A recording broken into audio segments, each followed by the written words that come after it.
दोस्तों दिल्ली के एक अस्पताल में लंबी लंबी लाइनें लगी हुई थीं और उन्हीं लाइनों में एक 28 वर्षीय महिला अपना पर्चा बनवाने के लिए खड़ी थी और तभी उसके कानों में ज़ोर ज़ोर से खांसने की आवाज़ सुनाई देती है। वह आवाज़ पुरुषों की लाइन की तरफ से आ रही थी। तो वो महिला पुरुष अपनी लाइन से निकल करके और पुरुषों की लाइन की तरफ जब जाती है तो वह देखती है कि वहाँ उसका वह पति जिससे वो 4 साल से अलग रह रही थी बहुत ही बीमार है, बहुत ही हालत ख़राब है उसकी, अपना इलाज करवाने के लिए आया हुआ है। उससे लाइन में खड़ा भी नहीं हुआ जा रहा है, वो बार बार बैठ जा रहा है। वो महिला उसको संभालती है और पूछती है कि तुमने ये क्या हालत बना रखी है, क्या हुआ तुमको। वो व्यक्ति जो होता है उस महिला को देखकर रोने लगता है और कहता है कि अब मैं बचूंगा नहीं, मुझे बचाने वाला कोई नहीं है। महिला उसको ढाढ़स बनाती है। वो कहता है कि मेरी अंतिम इच्छा थी कि मैं एक बार तुमसे माफ़ी मांग लूं। इतना कहकर वो उसके पैरों में गिर जाता है, रोने लगता है, गिड़गिड़ाने लगता है, कहता है मुझे माफ़ कर दो। सैकड़ों लोगों की भीड़ जो है उसको देख रही होती है दोस्तों। फिर वह महिला उसको लाइन में से निकाल के पकड़ के और कंपाउंड में एक खाली पड़ी बेंच पे ले जाकर बिठा देती है और कहती है कि तुम्हारी तो परियों जैसी सुंदर एक बीवी थी, वो कहाँ है इस वक्त, तुम्हारी इतनी तबीयत ख़राब है, वो तुम्हारे साथ में क्यों नहीं आई। दोस्तों और रोने लगता है और वो रो रो कर अपनी कहानी सुनाता है। आइए सुनते हैं पूरी कहानी इस वीडियो में। लेकिन कहानी सुनने से पहले दोस्तों आपसे एक ही रिक्वेस्ट है, वीडियो को लाइक कर दीजिए और चैनल को भी सब्सक्राइब कर दीजिए। मैं आपके लिए इसी तरीके की कहानियाँ लाता रहता हूँ। तो दोस्तों जब वो बेंच पर उसको बिठा देती है और उसको ऊपर से नीचे तक निहारती है, पुरानी यादें पुराने ख्यालों में खो जाती है। एक दिन ऐसा होता है जो व्यक्ति जो होता है उसका पति, उसका नाम योगेश होता है, तो योगेश एक जहर की शीशी लाता है, अंजू के हाथ में दे देता है और ये कहता है कि मुझे पिला दो ताकि मैं मर जाऊं, तुम मुझे मारना चाहती हो ना। अंजू कहती है कि आप पागल हो गए हो, तुम किस तरीके की बातें कर रहे हो। तो वो कहता है हाँ मैं पागल ही हो गया हूँ, मधु के प्यार में पागल। दोस्तों 2 साल पहले उसकी अंजू से लव मैरिज हुई थी। दोनों ने ज़िंदगी भर साथ साथ जीने मरने की कस्में खाई थी। लेकिन अब वो योगेश जो था वो एक मधु नाम की लड़की से प्यार करने लग गया था और अंजू को तलाक देना चाहता था। जबकि अंजू अब भी उससे बहुत प्यार करती थी, अंजू उसको नहीं छोड़ना चाहती थी। योगेश कहता है कि मैं मधु के बिना नहीं रह सकता हूँ, मैं मधु के बिना नहीं जी सकता हूँ। काफ़ी समझाने बुझाने के बाद भी जब वो नहीं मानता है तो अंजू कहती है मैं तुम्हारे जीवन से चली जाती हूँ, तुम्हें तलाक तो नहीं दूंगी, कहीं जॉब कर लूँगी और अपना जीवन जैसे तैसे बिताऊंगी, लेकिन तुम्हारे जीवन में दोबारा नहीं आऊँगी। दोस्तों अंजू अपने माता पिता के घर चली जाती है, वहाँ पर रहने लगती है। माता पिता के घर जब रहने लगती है, थोड़ा समय बीतता है, जब ज़्यादा समय बीतता है तो समाज वाले लोग पूछते हैं कि काफ़ी टाइम हो गया तुम अपने ससुराल नहीं जा रही हो। कोई कहता है पति से झगड़ा करके आई हो क्या, और कोई कहता है पति तो किसी और महिला के साथ में रह रहा है। तो इस तरीके की बातें जब वो सुनती है, समाज की ताने सुनती है, तो वो अपने सरिता विहार में एक कमरा ले लेती है किराए पे और वहीं भी जॉब करने लगती है। तो दोस्तों जब अंजू अलग हुई थी तो योगेश ने कहा था तुम चाहे जॉब करो या मत करो, मैं 10,000 रुपये तुम्हें महीने के देता रहूँगा। इधर ऐसा होता है कि वो मधु के लेके दरियागंज में उसका जो मकान होता है वहाँ रहने लगता है और चांदनी चौक में 40,000 रुपये पर मंथ का वो जॉब कर रहा होता है, प्राइवेट जॉब। तो मधु एक चालाक औरत थी और वो धीरे धीरे योगेश को अपने कब्जे में ले लेती है और उसकी सैलरी को भी खुद ही लेने लगती है, क्योंकि उसको डर था कि अगर योगेश के पास सैलरी रहेगी तो योगेश उसमें से 10,000 रुपये अंजू को दे देगा। तो वो उसको नहीं देती है और जिस हिसाब से योगेश ने उसको अपनी पूर्व पत्नी अंजू को छोड़ा था मधु के प्यार में पागल होके, तो उस हिसाब से वो ख्याल नहीं रखती है। वैसे उसी टाइम अंजू ने कहा था कि आज तुम मुझे छोड़ रहे हो, जीने मरने की कस्में हमारे साथ भी खाई थी, और कल तुम्हें इससे अच्छी कोई और मिल जाएगी तो इसको भी छोड़ दोगे। लेकिन योगेश ने कहा था कि नहीं, ऐसा नहीं हो सकता है, हम दोनों जीवन भर साथ रहेंगे। फिर अंजू और कहती है कि अगर उसने तुम्हें छोड़ दिया तो योगेश पूर्ण विश्वास के साथ कहता है कि सूरज पूरब की बजाय पश्चिम में उग सकता है, लेकिन मधु मुझे नहीं छोड़ सकती है। लेकिन दोस्तों वो योगेश का कोई ध्यान नहीं रखती ही, परवाह नहीं करती थी। और योगेश की जो माँ थी वो उम्मदराज महिला थी, उसको भी इस बहू का स्वभाव पसंद नहीं आता है। पहले वाली जो पत्नी को निकाल देता है, इससे योगेश की माँ को बहुत कष्ट होता है, वो टेंशन रहने लगती है, बहुत परेशान रहने लगती है, ज़्यादा नहीं जी पाती है। 2 साल बाद वो भी एक्सपायर हो जाती है। एक दिन ऐसा होता है कि मधु और योगेश दोनों बैठे होते हैं, तो मधु ये कहती है ये घर अपना काफ़ी पुराना हो गया है और काफ़ी मनहूस सा घर है, इसको बेचकर कहीं अच्छी जगह एक फ्लैट ले लेते हैं। योगेश तो मजबूर था उसकी बात को मानने के लिए, अपनी अच्छी पत्नी को छोड़ चुका था, उसकी माँ भी मर चुकी थी, अब वो अकेला था, जैसा मधु कहेगी उसको करना उसकी मजबूरी थी दोस्तों। तो वो रोहिणी में एक फ्लैट देखता है। से पहले ये जो उसका पुश्तैनी मकान था ये 2.5 करोड़ रुपए में बेच देता है। इधर जब रोहिणी वाला फ्लैट लेने की बारी आती है तो मधु ये कहती है फ्लैट मेरे नाम करवा दो। तो दोस्तों योगेश के पैरों तले ज़मीन खिसक जाती है। वो कहता है कि नाम फ्लैट चाहे अपने नाम कराओ या मेरे नाम कराओ, एक ही बात है।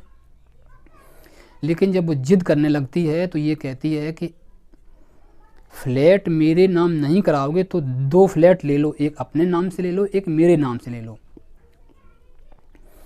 योगेश चाहते हुए भी उसका विरोध नहीं कर पाता है और ये कहता है अगर ये फ्लैट मैं अपने नाम नहीं कराऊंगा तो मेरे जो पुरखे हैं उनकी आत्मा को कष्ट होगा। तो वो कहती है मधु कि मैं तुम्हारे सामने जिंदा खड़ी हुई हूँ, मेरी परवाह नहीं और अपने पुरखों की परवाह कर रहे हो तुम।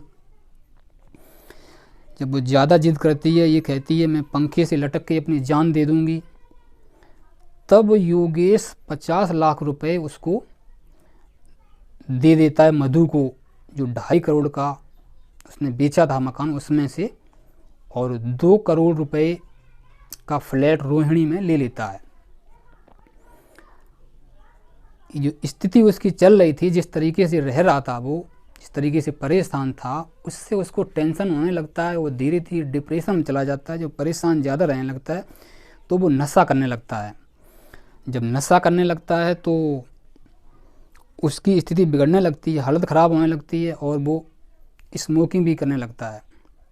जब बीमार हो जाता है तो एक दिन वो मधु के साथ हॉस्पिटल जाता है। हॉस्पिटल जाता है तो डॉक्टर बताता है कि इनको तो टीबी है और इनसे दूर ही रहना, अगर इनके साथ रहोगी तो ये बीमारी तुमको भी लग सकती है। तो जब दवाई लेके वापस आते हैं तो मधु जो होती है उसको फ्लैट में घुसने से रोकती है, लेकिन वो नहीं मानता है। आखिर में मधु एक कमरा किराए पर ले देती है और होटल से टिफ़िन उसके लिए बांध देती है। दोनों टाइम उसके लिए टिफ़िन आता है और वो वहीं फ्लैट से बाहर कमरे में रहने लगता है। कभी कभी मधु उसके लिए फ़ोन कर लिया करती थी, वो तो वैसे ही इस इंतज़ार में थी कि ये कब मर जाए, छुट्टी हो और ये जो फ्लैट मेरे नाम से हो जाए।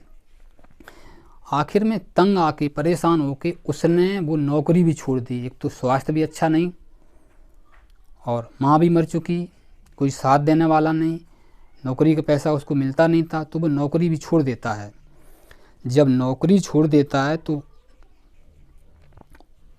उस पे परेशानी आ जाती है पैसों की, लेकिन मधु पे कोई फ़र्क नहीं पड़ता है। वो तो 50 लाख रुपए पहले से ही उसके पास थे, तो अपने भाइयों को, अपनी माँ को, बहनों को भी यहीं बुला लेती है और दिन भर पार्टियाँ चलती हैं, इधर उधर मार्केट जाते हैं, शॉपिंग करते हैं, घूमना फिरना होता है। तो कभी कभी योगेश से फ़ोन कर लिया करती थी। एक दिन योगेश फ़ोन करके उसको बुलाता है और कहता है, मैं इतना बीमार नहीं हूँ, तुमने मुझे लावारिस छोड़ दिया है यहाँ मरने के लिए, तुम मुझे ज़िंदा नहीं रखना चाहती हो, तुम मुझे मारना चाहती हो। और वो ज़िद करके अपने फ्लैट में आ जाता है। तो वो कहती है, अगर तुम फ्लैट में रहोगे तो मैं तुम्हें छोड़ के चली जाऊंगी। लेकिन वो फ्लैट में ही रहने लगता है, तो एक कोने में पड़ा रहता है। टाइम बे टाइम उसको खाना दे देती है वो, और बाकी अपने ऐशो आराम मौज मस्ती पार्टियाँ चलती रहती हैं, उसका कोई ध्यान नहीं देती है।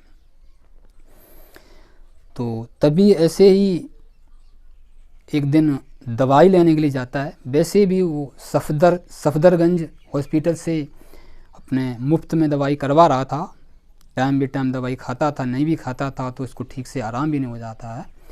तो वहाँ जाता है तो वहीं उसकी मुलाकात अंजू से हो जाती है। दोस्तों, इतनी कहानी सुनाने के बाद में अंजू के भी आंखों में आंसू आ जाते हैं। तो अंजू कहती है, अब लाओ पर्चा दे दो, नंबर आ गया होगा, मैं डेट डलवा के आती हूँ। तो अंजू पर्चा लेके जाती है और 10-5 मिनट में डेट डलवा के जब वापस आती है तो अंजू के साथ में एक छोटी बच्ची होती है। जब वो उस बच्ची को देखता है तो ये कहता है कि ये बच्ची कौन है। अंजू कहती है, ये हमारी बच्ची है, और जब मैं तुमसे अलग हुई थी उसके 1 महीने बाद मुझे पता चला था कि मैं माँ बनने वाली हूँ। तो मैं, अगर ये बच्ची की आस न होती, उम्मीद न होती, तो वो जहर की शीशी तुमने दी थी वो आज भी मेरे पास पड़ी हुई है, मैं उसको पी के अपनी जान दे देती। मैं तुम्हें बहुत मिस करती रही, मैं बहुत याद करती रही, मैं तुमसे बहुत प्यार करती थी। तो इस तरीके से जब वो कहती है तो योगेश की आंखों में दोबारा से आंसू आ जाते हैं। तो वो बच्ची को लाड़ प्यार करने लगता है, और थोड़ी देर में जब उसको याद आ जाती है कि मैं बीमार हूँ तो बच्ची को अलग हटा देता है और कहता है कि मैं कितना अभागा बाप हूँ कि अपनी बच्ची को भी प्यार नहीं कर सकता हूँ।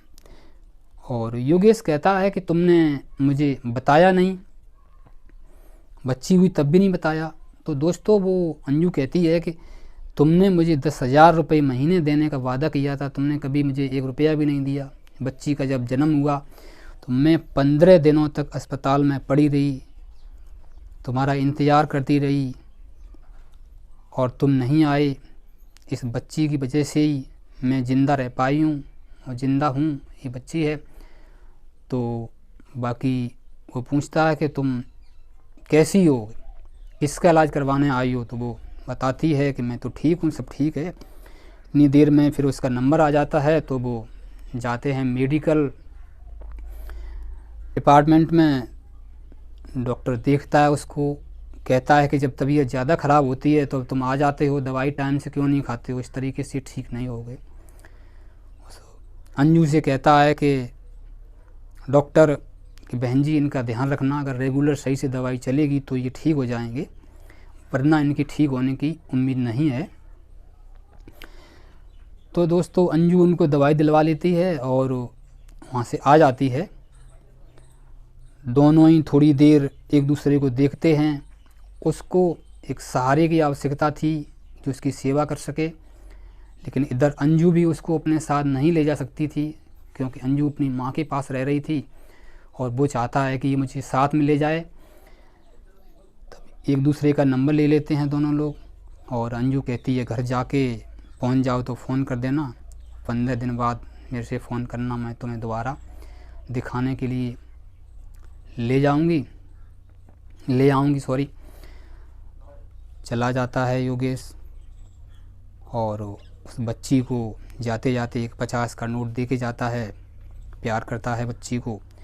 चला जाता है अपने वहाँ पहुँच के फ़ोन करता है उसके लिए, अंजू के लिए, कि मैं पहुँच गया हूँ।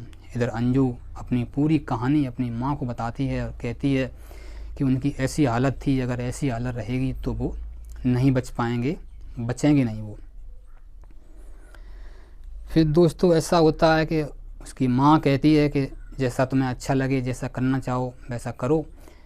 तो माँ बेटी दोनों ही आपस में सलाह मशवरा करती हैं। अगले ही दिन कालकाजी में कमरा किराए का लेती हैं और वो वहाँ पर अंजू चली जाती है और उसको फ़ोन कर देती है, वो भी वहीं आ जाता है। बाकायदा उसका ट्रीटमेंट चलता है, अंजू उसकी पूरी सेवा करती है, उसका ध्यान रखती है। इतना सब कुछ होने और चलने के बाद भी दोस्तों उसकी जो पत्नी थी मधु, जिसकी वजह से उसने अंजू को छोड़ा था, वो एक कॉल भी नहीं करती है कि इस वक्त मेरा पति कहाँ है और किस स्थिति में है। लेकिन धीरे धीरे उसकी स्थिति ठीक हो जाती है और वो सही हो जाता है, उसका स्वास्थ्य ठीक हो जाता है। दोनों अच्छे से रहने लगते हैं और अपने फ्लैट में जब वो जाता है तो वो मधु जी थी अपने आप ही छोड़ जाती है फ्लैट को और वो दोनों रहने लगते हैं। दोस्तों 2012 में उनकी शादी हुई थी दोनों की और 2014 में योगेश ने अंजू को छोड़ा था और मधु को अपनाया था और 2018 में दोनों दोबारा मिल जाते हैं। तो इस तरीके से ये जो कहानी थी सच्ची मैंने आपको सुनाई। अगर आपको कहानी अच्छी लगी हो या आप इस तरीके की और कहानियाँ सुनना पसंद करें तो चैनल को